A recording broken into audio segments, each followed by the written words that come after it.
Fala galera, aqui é o Herbert Almeida, estamos começando agora a segunda parte da nossa aula de agentes públicos, parte 2. Agora nós vamos falar sobre a estabilidade, o conceito, o que vem a ser a estabilidade, quais são os requisitos para a sua aquisição e depois vamos falar sobre o sistema remuneratório dos servidores públicos na forma da Constituição Federal. Então, de olho na tela, estabilidade. Opa, vamos lá. De olho na nossa tela, estabilidade dos servidores públicos. Esse é um tema bem importante e muitos estão aqui estudando para concursos públicos justamente para ter a sua devida estabilidade. O artigo 41 da Constituição Federal vai nos falar que são estáveis após 3 anos de efetivo exercício os servidores nomeados para cargo de provimento efetivo em virtude de concurso público. O parágrafo 4º vai nos acrescentar ainda que, como condição para a aquisição da estabilidade, é obrigatória a avaliação especial de desempenho por comissão instituída para essa finalidade.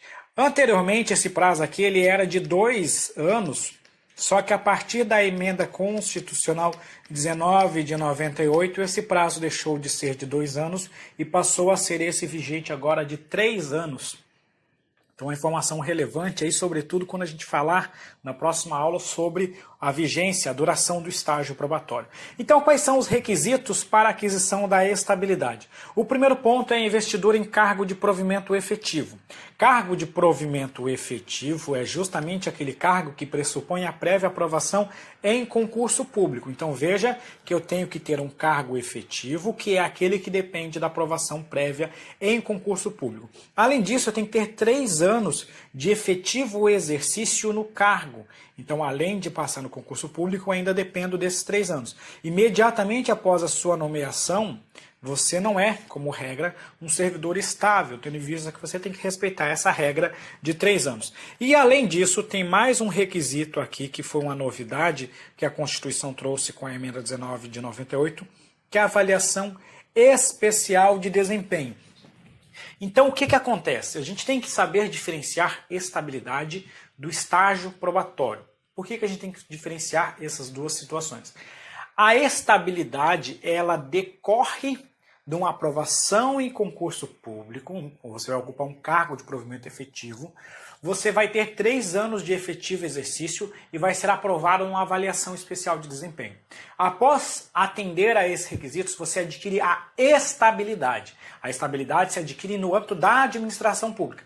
Se após adquirir a estabilidade, você vier a ser aprovado em determinado concurso público, para um outro cargo, imagina que você prestou um concurso para técnico, ficou lá durante 5 anos nesse cargo de técnico. Nos 3 primeiros anos de exercício, você participou do estágio probatório e ao final passou por uma avaliação especial de desempenho e adquiriu a estabilidade. Uma vez estável, você continua estável. Após este período, você já tendo a estabilidade, você presta o concurso para o cargo de analista, no âmbito aí do meio ambiente da federação. Quando você assumir este cargo de analista, você já será estável, porque a estabilidade você adquiriu na administração. Todavia, você ainda terá que realizar o estágio probatório para esse novo cargo, porque o estágio probatório ele é para cada cargo, ele é para avaliar a sua aptidão, a sua capacidade para o desempenho daquele cargo específico. Você pode ter a aptidão, a capacidade para o cargo de técnico, mas pode-se entender que você não tem a aptidão e a capacidade necessária para o cargo de analista, e nessa situação, eventualmente, você poderá ser inabilitado no estágio probatório do novo cargo, e no âmbito federal você teria direito a ser reconduzido ao cargo de origem. Eu não vou entrar em muitos detalhes sobre a recondução neste momento, porque esse é assunto que nós vamos ver na nossa próxima aula. Então, por que você teria essa recondução, esse direito ao retorno ao cargo de origem? Porque você já é estável no âmbito da administração pública. Beleza?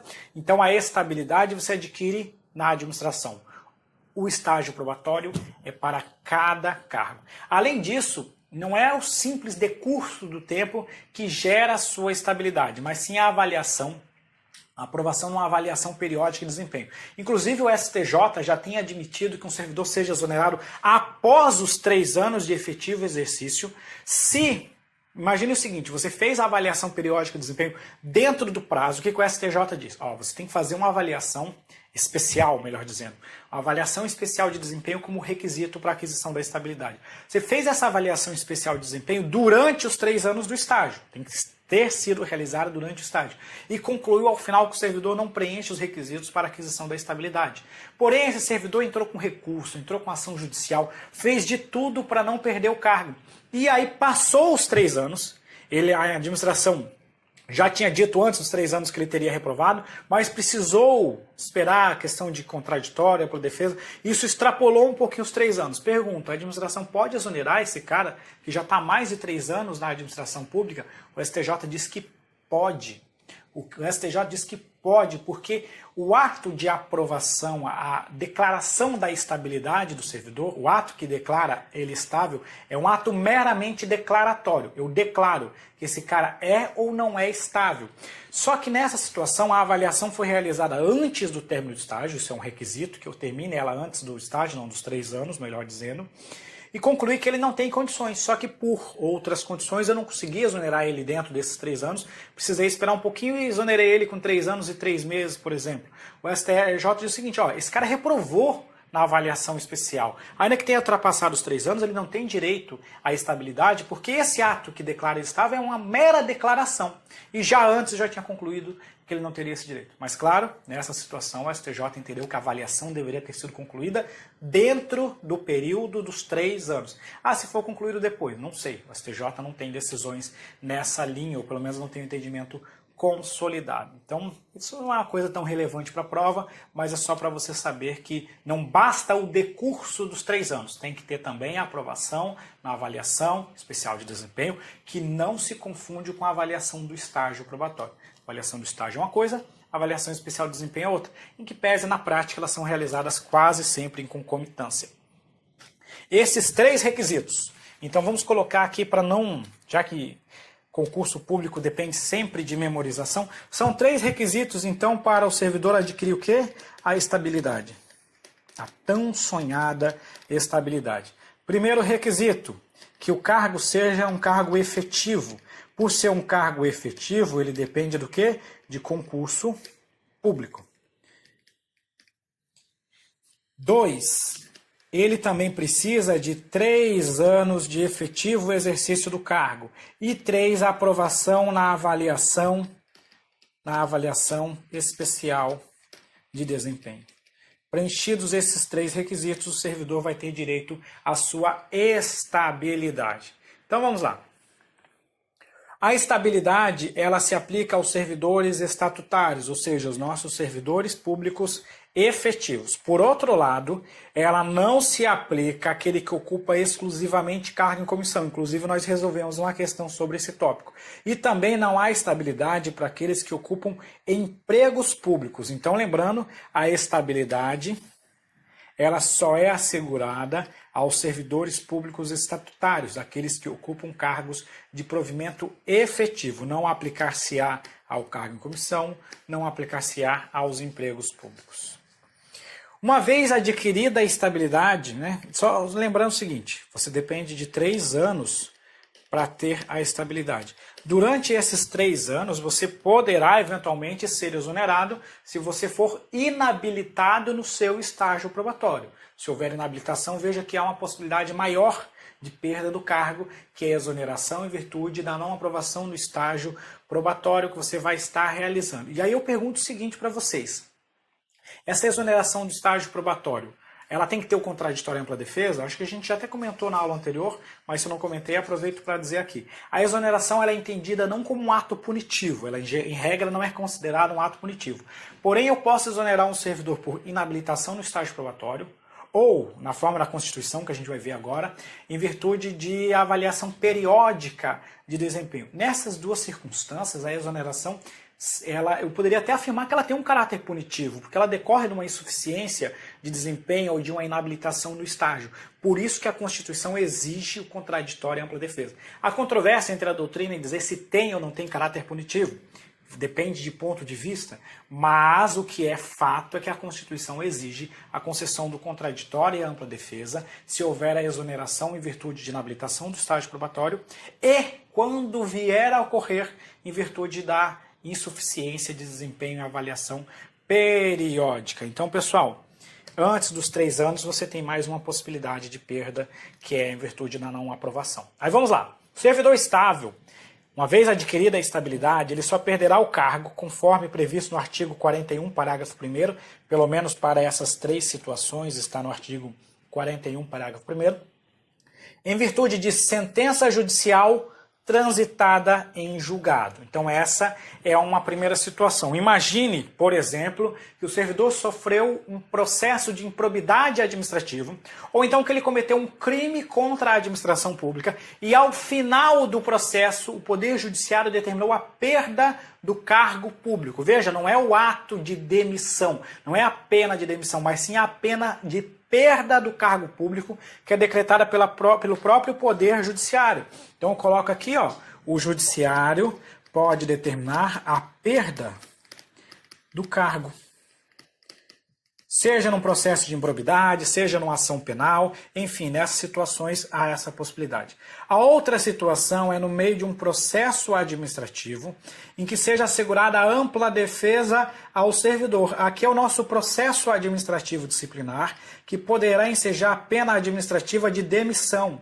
Em alguns entes da federação também tem uma demissão qualificada, chamada de demissão a bem do serviço público. Então aqui é perda do cargo, decretada pelo judiciário, e aqui é a demissão, que é uma sanção administrativa aplicada pelo servidor público. 3. Mediante procedimento de avaliação periódica de desempenho, na forma de lei complementar, assegurada ampla defesa. Eu vou aproveitar e vou comentar 2 coisas aqui com vocês. A avaliação do servidor, ela pode se dar em 2 situações. Na primeira é a avaliação especial. Essa avaliação especial de desempenho é aquela adotada para a aquisição da estabilidade, após ou durante aquele período dos 3 anos iniciais. A segunda avaliação é a avaliação periódica. A avaliação periódica de desempenho, que é aquela que é adotada ao servidor que já é estável. A primeira é para a aquisição da estabilidade. Então aqui é para a aquisição da estabilidade. A segunda já é para o servidor estável. O que se tem de entendimento é o seguinte: em qualquer desses casos, eu tenho que conceder o contraditório e ampla defesa. Eu vou instaurar um processo administrativo para que o servidor possa se defender. Isso aqui não é um processo administrativo disciplinar. É um processo administrativo em que a administração vai assegurar o contraditório e a ampla defesa. Só que tem mais. Imagina o seguinte: o servidor está... Eu falo para você não confundir estágio probatório com estabilidade, mas é que eles estão muito próximos. O servidor está no estágio probatório, ainda não tem estabilidade, está fazendo uma avaliação periódica de desempenho, a comissão conclui que ele não tem aptidão para adquirir a estabilidade e propõe que ele seja exonerado em virtude dessa inaptidão. A autoridade competente vai ter que instaurar um processo administrativo para conceder o contraditório e a ampla defesa. Isso é um direito do servidor público de poder se manifestar. Essa é a primeira situação.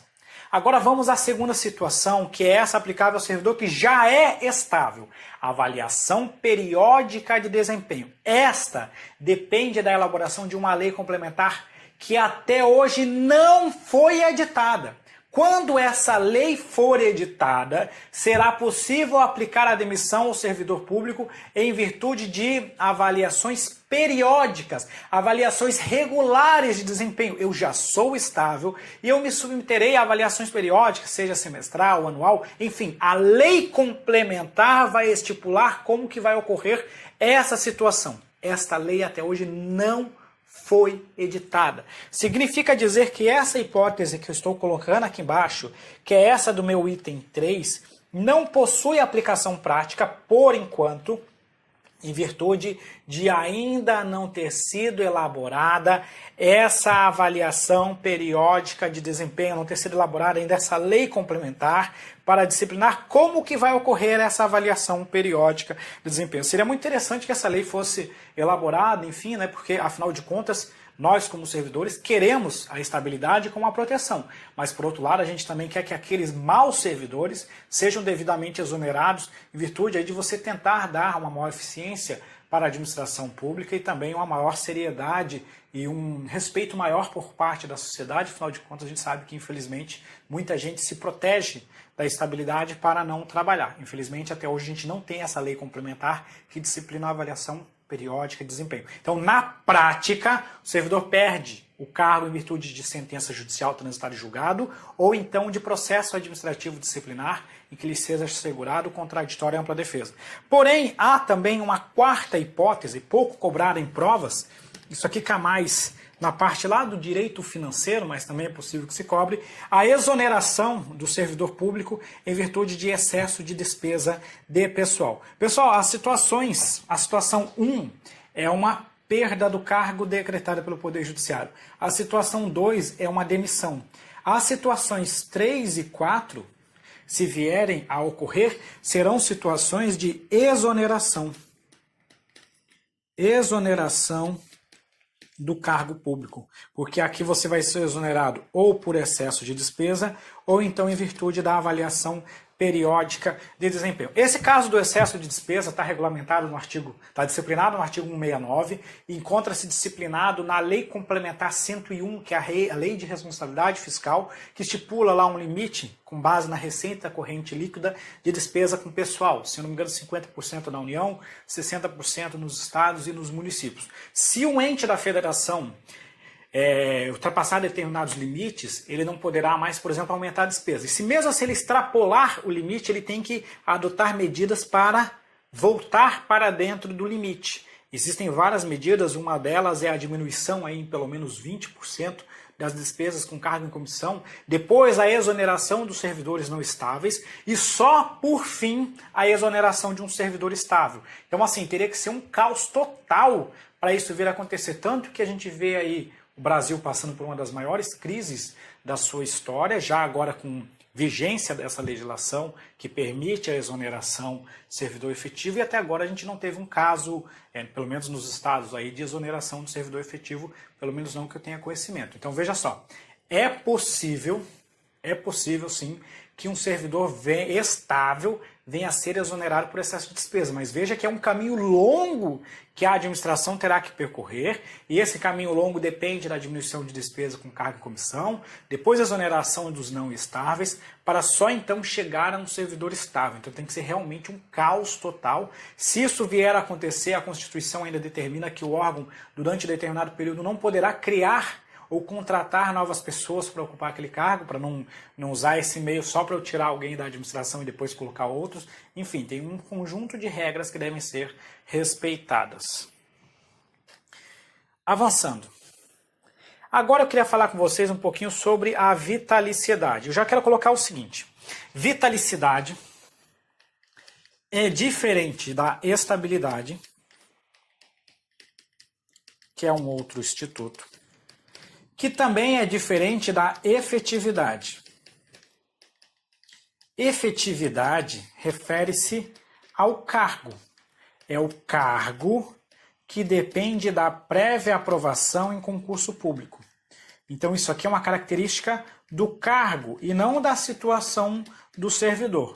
A estabilidade decorre ali daqueles requisitos que a gente viu do cargo ser efetivo, ou seja, a efetividade é um requisito para eu adquirir a estabilidade, mais 3 anos de exercício, mais a aprovação na avaliação especial de desempenho. Eu vou colocar mais aprovação. Enfim, são esses os requisitos para adquirir estabilidade. Então veja que a efetividade é só uma característica da estabilidade. Tanto que imediatamente após passar no concurso público, você vai ser um servidor efetivo. Eu passei no concurso, após ser nomeado e empossado, você já vai ser um servidor efetivo. Você vai estar ocupando um cargo efetivo. Porém, a aquisição da estabilidade é algo que vai ocorrer depois. Tanto que a gente costuma chamar também aqueles empregos públicos que dependem de concurso público de empregos efetivos. E lá não existe estabilidade. Então veja que efetividade É uma característica do cargo ou até mesmo do emprego, que significa que ele depende de prévia aprovação em concurso público. Não é uma garantia de permanência. A gente sempre costuma ouvir, é muito comum a gente ouvir no meio, depois de 3 anos eu vou ser efetivado. Não, você é efetivo no momento em que você passa, que você é empossado no cargo público. Agora, a estabilidade é que você adquire depois de 3 anos e também da aprovação na avaliação especial de desempenho. A vitaliciedade, por outro lado, é um outro instrumento. Vamos lá. A vitaliciedade é uma garantia especial de permanência no serviço público. Por que eu falo que é uma garantia especial? O que ela tem de tão importante assim? Nessas situações em que o servidor tem vitaliciedade, o agente público, seria mais adequado eu falar nesse momento, ele só perderá o cargo em virtude de sentença judicial transitada em julgado. Professor, a pessoa que é vitalícia, que adquire a vitalicidade, ela não pode sofrer um processo administrativo disciplinar e perder o cargo? Não. A pessoa que adquire a vitalicidade somente poderá perder o seu cargo em virtude de decisão judicial transitada em julgado. Veja que aqui é uma garantia ainda maior do que a estabilidade. A vitalicidade somente se aplica nas hipóteses definidas na própria Constituição Federal. Quais são essas situações? A vitalicidade aplica-se aos membros da carreira da magistratura, os nossos juízes, desembargadores e ministros, aos membros do Ministério Público, os nossos promotores, procuradores da República, e também aos ministros e conselheiros dos tribunais de contas. Então aqui quando eu estou falando magistratura, eu estou falando de ministros do STF, do STJ e dos tribunais superiores, eu estou falando também dos desembargadores, eu estou falando dos nossos juízes em geral. Eles possuem garantida a tal da vitaliciedade. Ministros e conselheiros também dos tribunais de contas também possuem essa garantia e os membros do Ministério Público. Para juiz e promotor, no primeiro grau, a aquisição da vitalicidade ocorre após 2 anos, aqui não é 3, não, aqui é 2 mesmo, 2 anos de exercício. Veja só, eu preciso dessa situação. O que acontece nesses 2 casos? Que o juiz e o promotor aqui, eles entram na administração pública mediante concurso público. Esses que são admitidos por meio de concurso público dependem de 2 anos de efetivo exercício e após esses 2 anos eles adquirem a vitalicidade. Durante esse período, ou seja, antes dos 2 anos, ele além da decisão transitada e julgado, ele pode perder o cargo por deliberação do tribunal que estiver vinculado. Então, um juiz e um promotor que passa no concurso público, ele vai entrar lá, por exemplo, no caso de juiz substituto. Enquanto ele estiver desempenhando as atribuições como juiz substituto, além da decisão judicial transitada e julgada, ele pode perder o cargo por deliberação do tribunal que ele estiver vinculado. É uma hipótese maior de perda do cargo. Por outro lado, aquelas pessoas que têm o caso de nomeação direta, ou seja, que não dependem de concurso público, esses casos que não dependem do concurso público, eles terão a vitalicidade de forma imediata. Eu estou falando aqui daqueles que ocupam cargo em tribunais em virtude do denominado quinto constitucional. Eu estou falando dos ministros de tribunais superiores, entre outros. Esses são nomeados diretamente para ocupar esse cargo. Então, nesse caso, ele adquire a vitalicidade de forma imediata.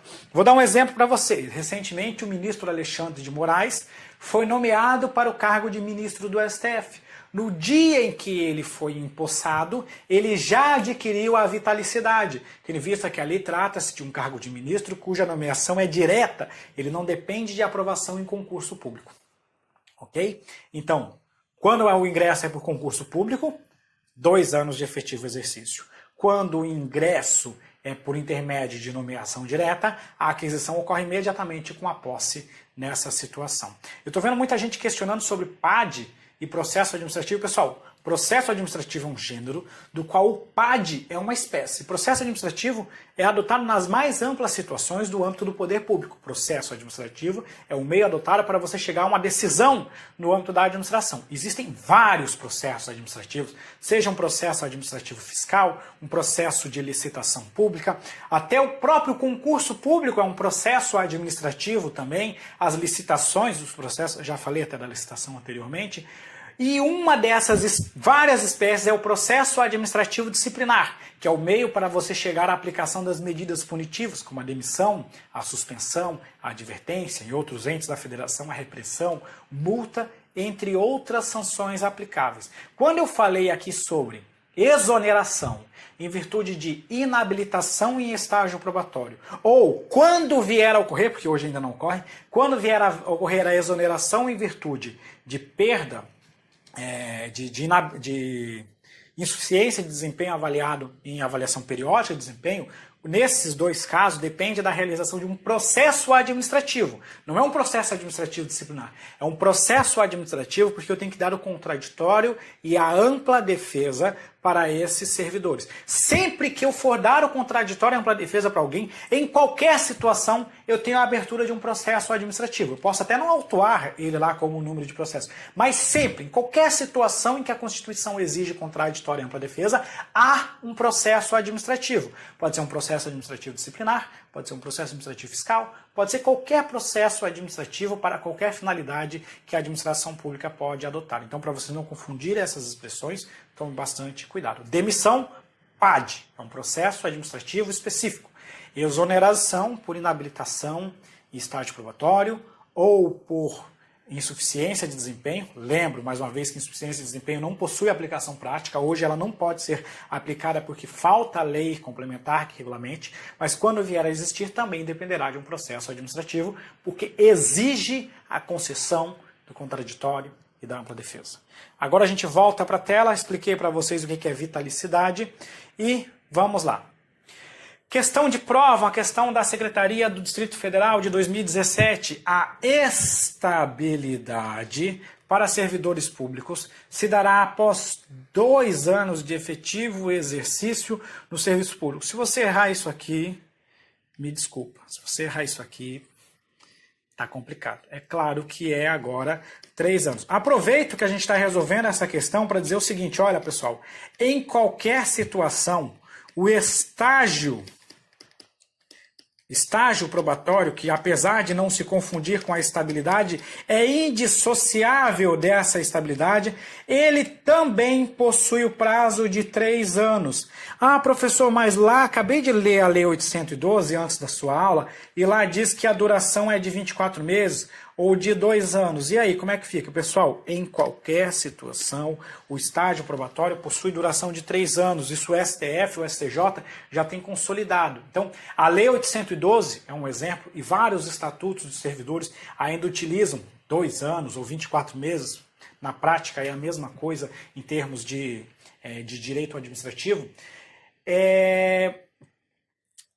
A Constituição, ao alterar o prazo da aquisição da estabilidade de 2 anos para 3 anos, o STF disse que ele também alterou o prazo de duração dos estágios probatórios. Então, ainda que a Lei 812 não tenha sido alterada, que é uma tristeza não ter atualizado essa lei até hoje, nessa parte, é 3 anos hoje o vigente. Ah, professor, isso é questão cobrar de acordo com a Lei 812. Pessoal, questão nenhuma vai fazer um atentado contra a inteligência de determinado candidato de concurso público. As questões não fazem isso de acordo com a Lei 812, sabendo que o entendimento da Constituição Federal hoje é que é 3 anos. Pode ser uma questão muito antiga, mas questões recentes, desafio você achar uma com essa situação absurda. Então, estágio probatório, 3 anos e ponto. Acabou-se a discussão sobre esse tópico. Em face da garantia da estabilidade, o servidor público estável só perderá o cargo por força de decisão judicial. Quando ele coloca um só, ele está limitando, dizendo que a única possibilidade do servidor estável perder o cargo é por força de decisão judicial. Primeiro que ela não qualificou a decisão judicial. Tem que ser, não é qualquer decisão judicial. Tem que ser uma decisão judicial transitada em julgado, ou seja, aquela decisão judicial para a qual não cabe mais recurso. Então, por isso aqui o item já estaria incorreto. Além disso, além da decisão judicial transitada em julgado, a gente tem a possibilidade de perda do cargo em processo administrativo disciplinar, como, por exemplo, pela aplicação da pena de demissão. A gente também tem a possibilidade de perda de cargo em virtude de uma avaliação periódica de desempenho que depende de regulamentação e lei complementar, até hoje não regulamentada. E ainda a gente teria mais uma situação, que seria aqui o nosso excesso de despesa com pessoal, atendendo aí aos requisitos descritos no artigo 169 da Constituição Federal. Essas 4 situações para ensejar a perda do cargo. Logo, este item também está incorreto. Próxima questão, questão 9, auditor fiscal de controle externo do TCE de Santa Catarina de 2016. O servidor público ocupante exclusivamente de cargo em comissão, inclusive a gente já respondeu essa questão lá em cima, eu acabei colocando ela repetida aqui. De cargo em comissão adquire a estabilidade após 3 anos. Lembrei que a estabilidade não se aplica àquele que ocupa exclusivamente cargos em comissão,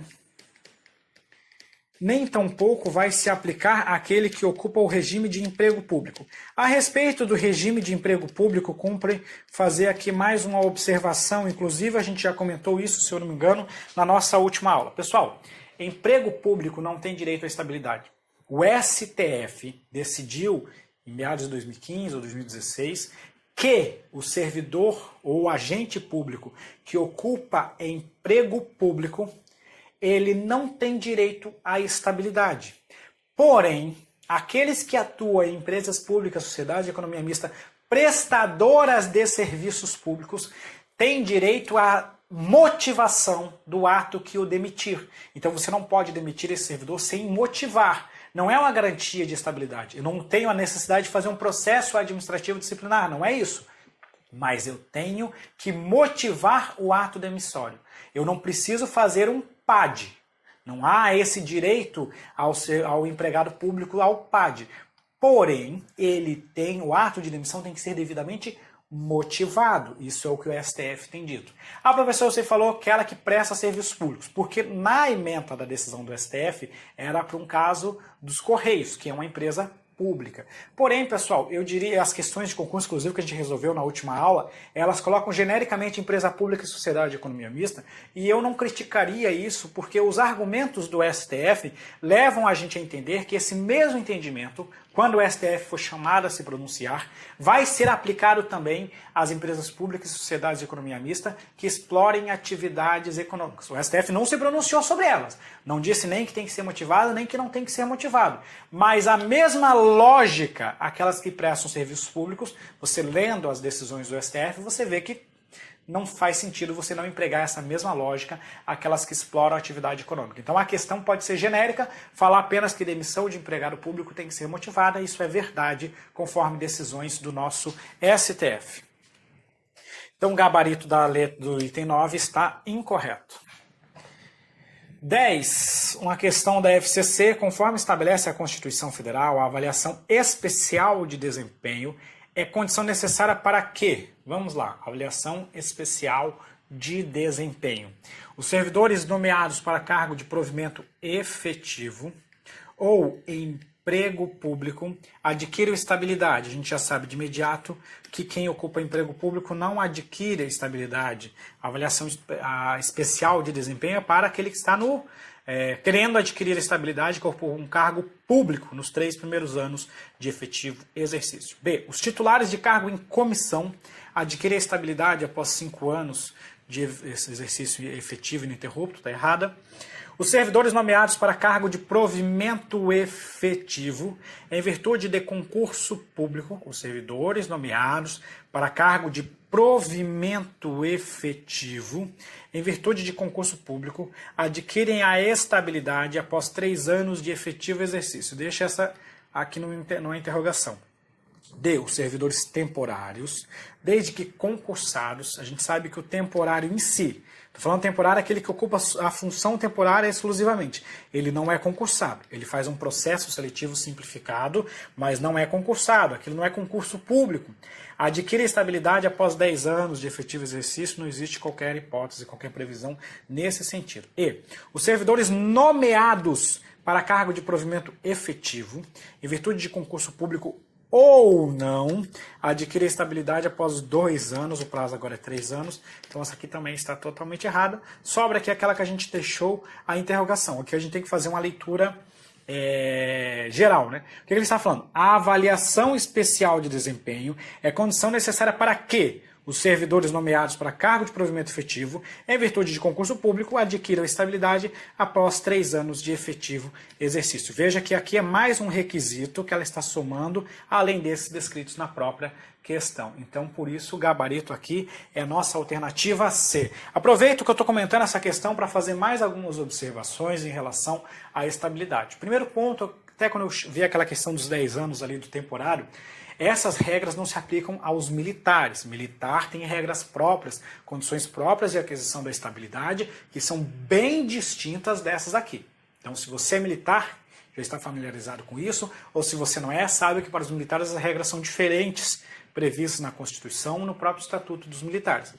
Esse é um primeiro ponto. O outro ponto, pessoal, é que existem alguns servidores que possuem a estabilidade em virtude de algumas regras transitórias da Constituição Federal. Aqueles que já estavam há mais de 5 anos de exercício, está lá no ADCT da Constituição, aqueles que no dia da promulgação da Constituição já estavam trabalhando no serviço público há mais do que 5 anos, eles adquiriram uma estabilidade que a gente chama de estabilidade constitucional. São pessoas que muitas delas sequer prestaram concursos públicos, submeteram a regras específicas, porque naquela época era mais bagunçado. Aí o Constituinte diz o seguinte: quem já está aqui há mais do que 5 anos, trabalhando, ganha uma estabilidade automática. Então essa seria uma situação em que você tem a estabilidade sem necessariamente ter sido aprovado em concurso público. Só que esse é um caso que é muito específico e eu não vi nenhuma questão de prova cobrando essa situação até hoje. Mas saiba que existem hipóteses na Constituição, e esse foi o caso que eu dei, em que o servidor tem estabilidade, mas não por ter como aprovado em concurso público, mas por expressa determinação da Constituição Federal, em que pese eu não ter visto nenhuma questão de prova cobrando este tópico. Então, gabarito, alternativa C. Agora a gente entra aqui no Faz-me Rir, né? O sistema remuneratório dos agentes públicos. Na verdade, esse segundo bloco da aula é justamente daqueles assuntos que você tanto deseja quando estuda para um concurso público. Primeiro, a estabilidade, exceto se você está estudando para um emprego público. E segundo, a remuneração. Agora nós vamos falar sobre como é o sistema remuneratório dos agentes públicos. Eu quero chamar para vocês um detalhe, o seguinte. Remuneração, que eu vou falar agora, é com base no que está na Constituição Federal. Esqueça por hora os conceitos descritos na Lei 812 ou em outros estatutos funcionais. Agora nós vamos falar aquilo que a Constituição traz e o que a doutrina defende sobre o caso. Tá? Depois, conforme eu vou comentando aqui os tópicos, eu vou dizer, na 812 é um pouquinho diferente, ou ela adota essa nomenclatura aqui. Beleza? De olho no slide, então, para falar sobre a remuneração dos agentes públicos. Esse aqui é o nosso primeiro slide, que já traz um resumo sobre os termos, as expressões adotadas aí na Constituição Federal e na doutrina. O primeiro conceito que eu estou trazendo aqui para vocês é o conceito de remuneração. Esse aqui é um conceito de remuneração em sentido amplo. Não é o mesmo conceito que está previsto necessariamente na Lei 812. Essa remuneração em sentido amplo abrange a remuneração em sentido estrito do servidor público e também o sentido de subsídios. Então eu quero abranger aqui tanto a remuneração propriamente dita dos servidores, como também os seus subsídios. Então seria aqui um sentido mais abrangente sobre tudo aquilo que o servidor pode vir a receber. E quando eu falo aqui remuneração em sentido estrito, eu estou abrangendo tanto os vencimentos, como mesmo o salário. E o salário, nós vamos ver lá embaixo o que é essa definição de salário. Enfim, remuneração em sentido amplo é qualquer quantia que o servidor, que o agente público pode vir a receber. Seja por meio dos seus vencimentos, seja por meio de salários, nos casos dos empregos públicos, ou seja até mesmo por meio de subsídios, conforme descrito nas hipóteses que a Constituição exige ou que a legislação venha a exigir. Por isso que essa situação se aplica aos agentes públicos em geral. Qualquer agente público percebe uma remuneração. Há um sentido muito amplo para essa expressão. Não é exatamente o sentido que a Lei 812 vai adotar, conforme nós já vamos ver. Vencimento, veja que aqui é vencimento no singular, é a retribuição pecuniária que o servidor público recebe pelo exercício do seu cargo. Vencimento aqui é a mesma coisa que vencimento básico. A Lei 812 costuma falar tanto de vencimento quanto vencimento básico. Vencimento, portanto, é aquela parcela básica da sua remuneração que é devidamente, ou do que você vai receber, que é devidamente estipulada em lei. É a base de todo o seu sistema remuneratório. Vencimentos, agora botando um S aqui no final, olha que bagunça que é isso. Vencimentos no plural corresponde ao vencimento acrescido das vantagens pagas ao servidor. Na Lei 812, isso aqui é sinônimo de remuneração, com algumas observações, obviamente, em relação a isso. Então, o vencimentos no S é mais ou menos o que a Lei 812 chama de remuneração, que é o vencimento básico acrescido das vantagens pecuniárias, em que pese a Lei 812 tem um conceito ainda mais restrito, mas é mais ou menos isso. Vencimentos básico mais vantagens pecuniárias que o servidor possa vir a receber. Já as tais vantagens pecuniárias são as parcelas acrescidas ao vencimento do servidor em razão de situações previstas em lei, compreendem os adicionais e as gratificações que esse servidor possa receber eventualmente ou em determinadas situações. Então, vantagens pecuniárias é aquilo que é somado ao vencimento básico do servidor. Então, a soma do vencimento com as vantagens pecuniárias vai corresponder aos nossos vencimentos, ou remuneração, conforme descrita a Lei 812, seria uma remuneração em sentido estrito nessa situação. Subsídio é o sistema em que o agente é remunerado por meio de parcela única, vedado o acréscimo de qualquer vantagem pecuniária.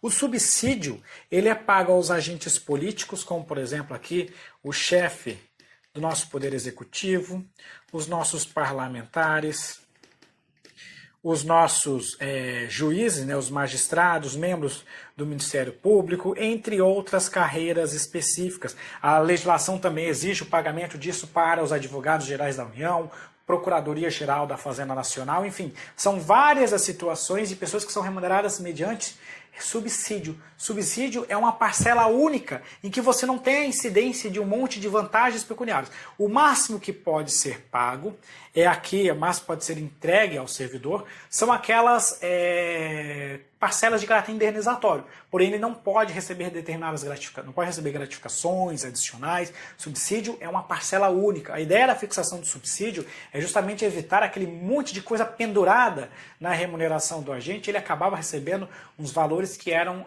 imensuráveis. Não que hoje tenha mudado muito isso aí, mas a ideia do subsídio era justamente limitar esse monte de vantagem que se pendurava no vencimento básico do servidor. E por fim, o salário é a remuneração pecuniária concedida em relação de emprego, sujeita a regime trabalhista ou seletista, ou seja, é aquilo que você paga aos nossos empregados públicos. Vamos resumir tudo isso aqui, eu vou apagar, apesar de ser repetitivo, mas vou falar de novo. Remuneração, aqui ela é vista em sentido amplo. A remuneração em sentido amplo corresponde a tudo isso aqui. É uma forma geral de eu chamar tudo que eu estou vendo abaixo. É qualquer coisa que possa ser paga aí aos agentes públicos em geral. Aqui eu estou vendo num sentido amplo. Na Lei 812 eu tenho um conceito de remuneração, que é uma remuneração em sentido estrito. Eu falo da Lei 812 porque isso aqui é repetido em vários estatutos funcionais, que corresponde aqui ao sentido da expressão vencimentos, com S, que corresponde ao vencimento, mais vantagens pagas ao servidor. Ou seja, é isso aqui, mais isso aqui, vai ser igual aos nossos vencimentos com S. Subsídio é aquilo que é fixado em parcela única e salário é o que é pago aos nossos empregados públicos. Bacana? Agora a gente pode ir para o nosso slide. Eu estou vendo gente perguntando e quanto a gratificação por função de confiança. Gratificação por função de confiança, dentro do conceito que a gente viu aqui, integra o grupo das vantagens pecuniárias. É aquilo que é acrescido ao vencimento básico do servidor, compondo os seus vencimentos. Bacana? Vamos lá. Próximo slide, então, ainda sobre o sistema remuneratório. Os vencimentos, com S, é o vencimento básico, ou simplesmente vencimento acrescido das vantagens. É a situação que é pago aos nossos servidores públicos. No caso de empregados públicos, a gente chama isso aqui de salário. Então, a mesma coisa que você costuma adotar na iniciativa privada é que o empregado ele recebe um salário e não um vencimento, não os seus vencimentos. Subsídios, por outro lado, é aquilo que é fixado em parcela única. A gente fala parcela única, mas nós sabemos que além do subsídio propriamente dito, a gente pode ter aquelas parcelas de caráter indenizatório. Seriam as únicas situações que poderiam ser pagas ao servidor além do subsídio. Se aplica aos nossos agentes políticos, eu volto a dizer agente político, aqui a gente tem presidente da República, prefeitos, vereadores, os nossos parlamentares em geral, juízes, magistrados, né, em geral, e também os membros do Ministério Público, colocando aqui um conceito amplo de agente político. Os advogados gerais da União, os membros da Procuradoria-Geral da Fazenda Nacional, os defensores públicos, os policiais e também os bombeiros. Todos eles devem receber mediante subsídio. Só que a Constituição Federal ainda torna facultativo a instituição do subsídio para servidores organizados em carreira. Isso aqui, inclusive, o pagamento lá no âmbito da Receita Federal, se não me engano, mudou agora recentemente, mas a Receita Federal, por exemplo, era remunerado, o auditor da Receita Federal era remunerado por meio de subsídio. Foi uma lei que veio e instituiu essa situação. Então, determinadas carreiras, eu como auditor de controle externo, eu recebo mediante subsídio. Foi uma forma em que o legislador, facultativamente, resolveu instituir para a minha remuneração. Bacana? Então, o subsídio é aquilo que é fixado em parcela única. Só que eu volto a dizer, além disso, e aqui você tem que ter muito cuidado, porque a gente escuta muita besteira vindo aí na imprensa, a gente tem que ter o hábito de acessar o portal da transparência e não ficar ouvindo qualquer besteira que vem por aí, é que além disso incide parcela indenizatória. Então ele não tem o juiz, os parlamentares, eles não recebem umas vantagens pecuniárias sobre sua remuneração, não, sobre seu subsídio. Ele recebe parcela de caráter indenizatório. Ainda que muitas dessas parcelas a gente pode contestar se de fato aquilo era indenização ou não era. O judiciário é o campeão dessas situações de problema, né? Dele dizer que determinada coisa é uma indenização e que na prática a gente sabe que não é, mas infelizmente, até que isso seja de fato disciplinado, acaba acontecendo. Então, além do subsídio, a única coisa que a pessoa pode receber são parcelas de caráter indenizatório, como diárias, como determinados auxílios para determinadas situações, como compra de roupa, determinadas vestimentas que você tem que usar no âmbito dessas atividades. O auxílio moradia é uma situação que é considerada uma indenização, uma parcela de caráter indenizatório. Não estou dizendo que eu concordo com isso, eu estou ensinando que você a fazer prova de concurso público. E o auxílio moradia é considerado, no âmbito do Poder Judiciário, uma parcela de caráter indenizatório, segundo a legislação e as decisões do STF sobre o tema. Os vencimentos e os subsídios dos vereadores, dos servidores públicos, em regra, só podem ser fixados ou alterados por lei específica. Então, é em regra que eu só fixo vencimentos e subsídios por meio de lei. Então, eu tenho que ter uma lei para fazer isso. Porém, existe exceção. Quando eu falo dessa exceção, não é que não vai ser feito por um ato com força de lei, mas não vai ser uma lei ordinária que vai tratar sobre o tema, mas sim outro tipo de ato legislativo. Vamos lá. Os subsídios dos deputados federais, isso aqui é um tema que é bastante bacana sobre isso, que é o subsídio do deputado federal, dos senadores, do presidente da República e do vice-presidente da República e também dos ministros de Estado. Não estou falando aqui de ministro do STF, estou falando dos ministros de Estado em geral. Ele é fixado por meio do que a gente chama de decreto legislativo do Congresso Nacional. Qual é a característica do decreto legislativo? É que ele não se submete à sanção do presidente da República.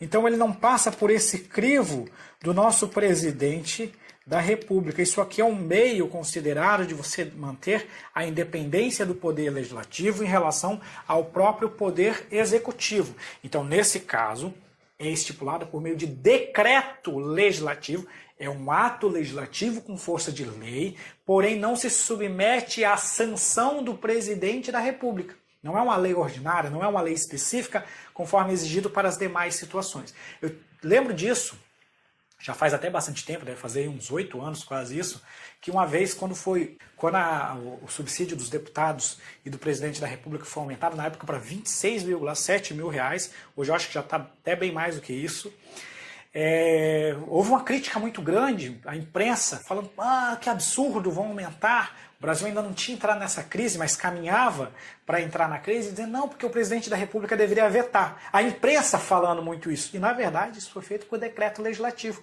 Não passa pelo presidente da República para ele poder vetar ou não vetar. Não estou falando do teto constitucional, que é o subsídio dos ministros do STF, que não está dentro dessa situação que nós estamos vendo aqui. Beleza? Então, vamos lá. A Constituição Federal, ela assegura também aos servidores a revisão geral anual dos vencimentos e dos subsídios dos servidores públicos. A gente chama isso aqui de aumento impróprio, porque esse aumento aqui, na verdade, ele não é um aumento. Ele decorre, sobretudo, da inflação. O objetivo da revisão geral anual é manter o poder de compra dos vencimentos e dos subsídios dos servidores públicos. A revisão geral anual, ela deveria ocorrer sempre na mesma data e sem distinções de índices para você fazer, porque ela é geral do âmbito de cada ente da federação. O que ocorre, essa revisão geral anual, ela depende de uma lei de iniciativa do chefe do poder executivo de cada ente da federação. Quando é feita, normalmente essa lei, quando é feita, deveria ser feita todo ano, mas na prática muitos entes da federação não realizam isso. Quando feita, ela deveria gerar um reajuste que seria geral, seria aplicável a todos os servidores públicos e buscaria aqui proteger a remuneração deles contra a inflação, contra o ajuste do poder de compra do dinheiro. Então imagina o seguinte, você ingressa em determinado cargo, recebendo a remuneração, recebendo o subsídio, vamos somar assim, de R$10 mil. E neste primeiro ano de serviço, constata-se ao final dele que houve uma inflação na ordem de 10%. Então assim, a gente fazendo uma análise bem genérica, né, sem considerar lá a forma como é feito esse desconto ou não, na prática, após um ano, esse cara entrou ganhando 10 mil, e o poder de compra dele após um ano seria equivalente a 9 mil do ano que ele estava ali, porque ele teve uma inflação de 10% durante esse período. Então a revisão geral anual, ela não é um aumento na remuneração, ela é um aumento impróprio. Nominalmente, você mudaria ali o de 10 mil, se fosse aplicado esse índice de inflação, se fosse aplicado ele de fato, se aumentaria em 10% a remuneração dele, ou o subsídio dele nesse caso específico, ele passaria a receber 11 mil reais. Nominalmente, houve um aumento. Numericamente, de 10 mil, ele passou para 11 mil. Mas quando você analisa o poder de compra desse servidor, o poder de compra é o mesmo do ano anterior. Por isso que a gente costuma dizer que isso aqui é um aumento impróprio. Essa revisão geral anual depende de uma lei de iniciativa do chefe do Poder Executivo. Ela não se confunde com os aumentos reais, com as reestruturações de planos de carreira, em que você de fato modifica a remuneração, os subsídios, os vencimentos de determinadas carreiras. Essas alterações de remunerações, elas dependem de lei de iniciativa específica dentro de cada poder ou de cada órgão em casos específicos. Então, se você quer fazer uma alteração de um plano de carreira dos auditores fiscais, por exemplo, isso é uma lei de iniciativa do chefe do Poder Executivo. Se você quer alterar a remuneração, o subsídio dos servidores do Poder Judiciário, você vai ter uma lei de iniciativa de determinadas autoridades do Poder Judiciário, ou do Tribunal de Contas, ou do Poder Legislativo. Então são casos específicos, e aqui eu nem vou entrar em muitos detalhes em relação a isso, mas aqui as competências seriam específicas. Agora a revisão geral anual é o chefe do Poder Executivo de cada ente da federação. Agora a gente começa a falar do tal do teto remuneratório. Isso aqui já é um novo tópico que vai estar lá no artigo 37, inciso 11. Pega aí a sua Constituição Federal e leia agora o artigo 37, inciso 11, que vai ter o nosso famoso teto constitucional remuneratório. O que é o teto? O teto é o seguinte, ninguém pode ganhar mais do que isso aqui. Esse é o teto, esse é o limite. O teto na Constituição Federal, artigo 37, inciso 11, inclusive tem um parágrafo bem considerável. Quando eu falo parágrafo, é o próprio inciso, né? Ele tem um texto bem considerável ali, e se você faz uma leitura muito rápida, você não entende o sentido dele. O que a Constituição faz é o seguinte: ela estabelece um teto geral, aplicável a todo mundo, mas depois ela tem subtetos para cada ente da federação, ou até mesmo em alguns casos específicos, no âmbito dos estados, para cada poder. Vamos estudar então o nosso teto remuneratório, e tem em conjunto aí o artigo 37, inciso 11. O teto federal, que é aplicável a todos os poderes, ou seja, ao executivo, ao legislativo, ao judiciário. Eu posso incluir aqui também o TCU, Tribunal de Contas da União, e também o Ministério Público da União, está todo mundo nessa briga.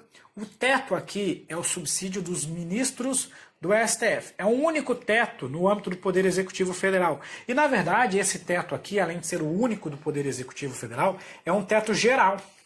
Porque ninguém e nenhum dos demais entes da federação poderá extrapolar esse teto aplicável aí dos ministros do STF. Pode ganhar igual? Pode. O que não pode é extrapolar esse teto. No âmbito dos estados e no âmbito do Distrito Federal, nós temos aqui a aplicação de vários subtetos, e aqui que o assunto é um pouquinho mais complexo. No âmbito do Poder Executivo, o subteto estadual é o subsídio do governador. Significa que no Poder Executivo estadual, ninguém pode ganhar mais do que o governador do estado. No âmbito do poder legislativo, o subsídio, o teto é o subsídio dos deputados estaduais e distritais. Só que tem um detalhe interessante. A Constituição Federal determina que os deputados, eles não podem ganhar, os deputados estaduais e distritais, eles não podem ganhar mais do que 75% do que ganha um deputado federal. Então, olha só que regra bastante interessante. Então, suponha que um deputado federal tem um subsídio de R$30 mil. Significa que os deputados estaduais, eles terão o seu subsídio, aí, aqui estou falando, quando eu coloquei DF aqui, eu vou melhorar isso aqui, né? Deputado federal. Aí, quando você pegar um deputado, que seja um deputado estadual ou ainda distrital, nessa situação, o subsídio dele vai ser 75% dos deputados federais. Então vai ser aqui 22,5 mil. Não poderá ultrapassar esse limite aqui. Então veja que aqui é dos deputados estaduais ou distritais, porém eles possuem uma regra para a fixação do seu subsídio. Os membros do judiciário, ou seja, os nossos juízes, o subsídio deles será dos ministros do STF. Eu já vou explicar o porquê isso aqui. O limite deles será o subsídio dos ministros do STF, com algumas regras específicas. Já os servidores do judiciário, quando eu falo servidor do judiciário, eu estou excluindo aqui os nossos juízes, os nossos magistrados. Estou falando aqui dos analistas, dos técnicos, entre outros servidores do Poder Judiciário. Os defensores públicos, os procuradores e também os membros do Ministério Público. Olha que interessante que nessa situação eu separei membro do Judiciário de membro do MP. Em quase tudo que a gente viu anteriormente, eles estavam juntos, mas aqui não. Aqui eles estão separados, porque tem uma decisão específica do STF sobre o tema. Aqui o subteto será o subsídio do desembargador do Tribunal de Justiça, limitado a 90,25% do subsídio do STF. Aqui eu não vou me arriscar a fazer um cálculo, porque 90,25% de cabeça vai ser difícil a gente fazer. Mas vamos lá. O que a gente está dizendo aqui? Veja que caso bem interessante sobre esse tópico. A Constituição Federal, se você faz uma leitura literal do artigo 37, inciso 11, você vai ver que a Constituição fala que no âmbito dos estados você terá um subteto no âmbito do Poder Judiciário, que será o subsídio do desembargador, limitado a 90,25% a remuneração, o subsídio dos ministros do STF.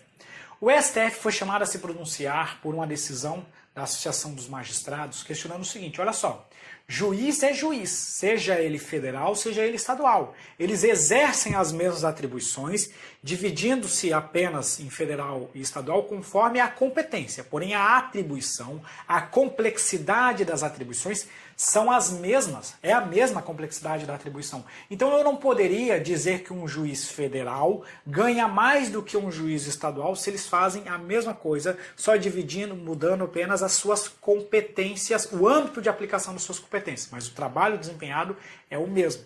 O STF deu uma interpretação que a gente chama de interpretação conforme a Constituição. Isso é uma técnica lá que você estuda no direito constitucional, e que você não reduz o texto da Constituição, você não corta, não vai taxar o texto que está descrito lá na Constituição, mas quando você ler ele, você faz uma interpretação conforme o que a própria Constituição diz. E o que o STF diz? Que quando a Constituição fala que o teto, no âmbito dos estados e dos distritos federais, do Poder Judiciário, será a remuneração, será o subsídio de um desembargador do Tribunal de Justiça, limitado a 90,25% o subsídio do STF, o próprio STF, disse que você lê isso em relação aos servidores do Poder Judiciário, excluindo-se desse caso os juízes estaduais, os magistrados estaduais, que eles possuem aqui,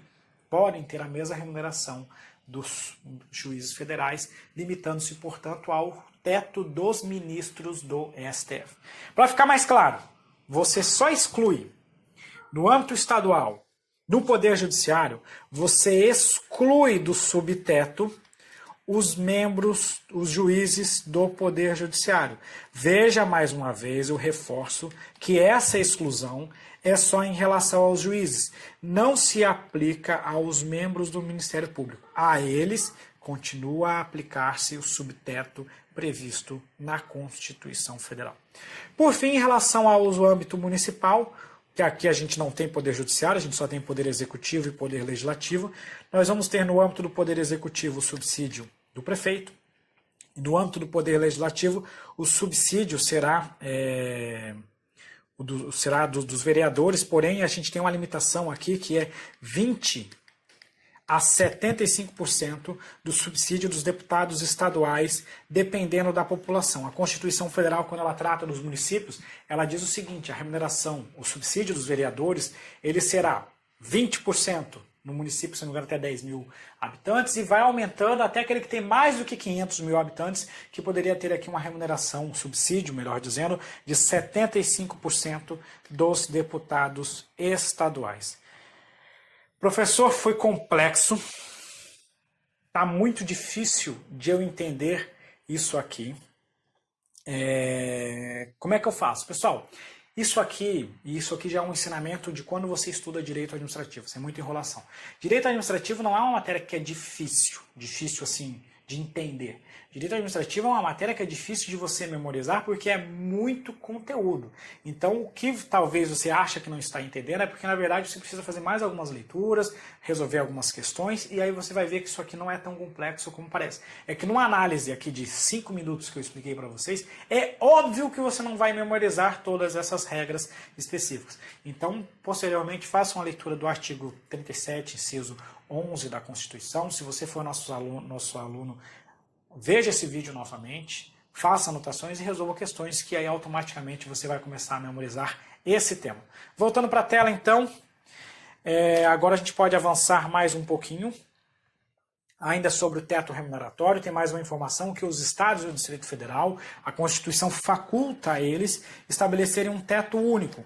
Esse teto único será equivalente ao subsídio mensal dos desembargadores do Tribunal de Justiça, limitado a 90,25% do subsídio mensal dos ministros do STF. Eu ressalvo, todavia, que esse teto único dos estados não vai se aplicar aos subsídios dos deputados estaduais e distritais, uma vez que eles permanecem com o limite de 75% do subsídio dos deputados federais. Então você pode estipular um teto único, porém esse teto único não vai se aplicar aos deputados estaduais ou distritais. Qual o efeito prático de você fixar um teto único? é que, excepcionalmente, no âmbito do poder executivo, do poder legislativo, você poderia ter um deputado ganhando menos que um servidor do próprio poder legislativo. Porque nessa situação você faria que o teto único fosse o subsídio dos desembargadores do TJ e tiraria os servidores do legislativo desse teto, desse subteto do deputado estadual ou distrital. Então esse seria um efeito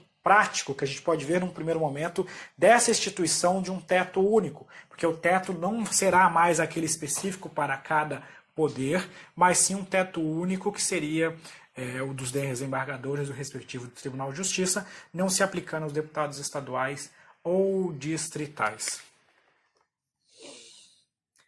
Inclui todas as vantagens, exceto as de natureza indenizatória. Então, o teto remuneratório inclui todas as vantagens, exceto aquelas de natureza indenizatória. Então, vantagem de natureza indenizatória: diária,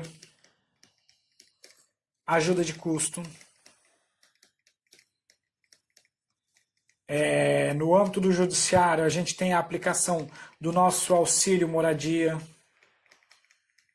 A gente tem aquele monte de auxílio que muitas vezes é pago como um auxílio aí das situações mais absurdas, que espero que em breve a gente não tenha mais, como por exemplo um auxílio para terno, para compra de livro, para outras coisas. Enfim, esses auxílios, ao entendimento hoje vigente, infelizmente, de que eles têm um caráter indenizatório. Então, eles entram dentro desse grupo das indenizações. Em tese, esse magistrado ou essa pessoa que recebe o subsídio teria um custo e ela tem que ser ressarcida desse custo, e são esses monte de auxílios que a gente costuma ver por aí.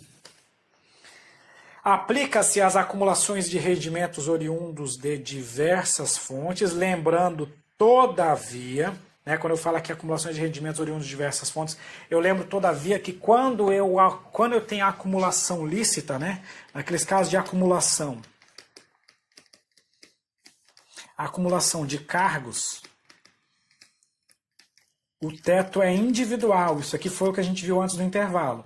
O teto é individual para cada cargo. Não se aplica o teto ao somatório nessa situação. Lembrando que a gente viu quando estava falando das acumulações, se você já chegou agora na nossa aula, volta ou assista posteriormente, que quando eu tenho acumulação de cargos públicos, o STF entendeu que o teto ele é calculado individualmente para cada cargo. Então, se o teto é 30 mil, eu recebo 20 mil num cargo e 15 mil no outro, totalizando 35 mil, eu poderei receber os 35 mil, porque o cálculo do teto é para cada cargo e não para os dois cargos somados. Então, quando a Constituição permite que você tenha a acumulação, o teto ele é avaliado para cada cargo e não para o somatório das remunerações ou dos vencimentos dos dois cargos.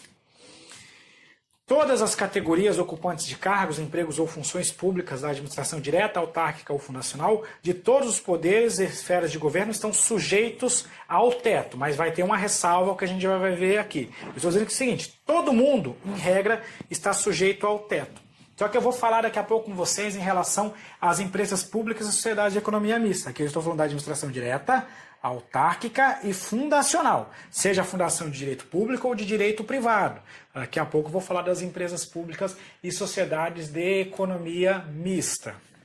A base de cálculo dos descontos previdenciários, isso aqui é uma decisão de 2015 do STF, que trata sobre a base de cálculo. Melhor dizendo, primeiro deixa eu ler esse daqui, Se a remuneração bruta extrapolar o teto, será aplicado um negócio que a gente chama de abate-teto. Quando eu falei aqui remuneração, estou falando de remuneração em geral, os vencimentos, seja o que for. Se ela extrapolar o teto, aplica-se um instituto que a gente chama de abate-teto. Lá no portal da transparência, se você for lá no âmbito do legislativo, isso aqui é muito comum. Imagina o seguinte: o teto é 30 mil, que claro que é uma suposição. Um servidor, ele tem aqui um vencimento básico dele, é de 28 mil, e além disso ele tem mais um adicional, E esse adicional desse servidor faz com que é de mais 7 mil, ou seja, ele teria aqui um total de 35 mil reais. Não estou falando de acumulação, estou falando do único servidor que tem um vencimento básico, um adicional, totalizando 35 mil. O que você vai fazer aqui? Você vai aplicar o tal do abate-teto, e esse abate-teto vai descontar os 5 mil reais, totalizando os 30 mil que ele poderia receber. Neste momento em diante, você vai ter a base de cálculo dos descontos previdenciários e do imposto de renda. Então é após o desconto do teto, do subteto constitucional, que você vai incidir os impostos devidos. Então aqui, ó, o 30 mil é que vai servir de referência para esse cálculo. Porque o que acontecia? Muitos servidores alegavam o seguinte, olha, eu estou ganhando 40 mil reais, o teto é 30, eu estou ganhando 40.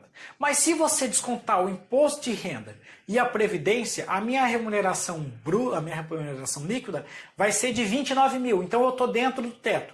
Era isso que o servidor alegava, mas não é isso que o STF entendeu que vai fazer. Ah, você está ganhando 40 mil? Desconta 10, em cima do bruto.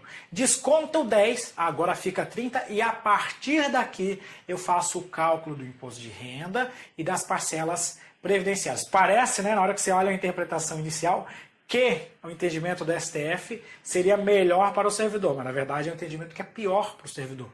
Primeiro você abate o teto e só depois você faz o cálculo do imposto de renda e da previdência do servidor. Então, em cima dos 30 mil, aqui agora que ele ficou recebendo, é que você vai ver quanto que ele vai pagar de imposto de renda, quanto que ele vai pagar de previdência, e aí sim você vai ter a remuneração líquida dele.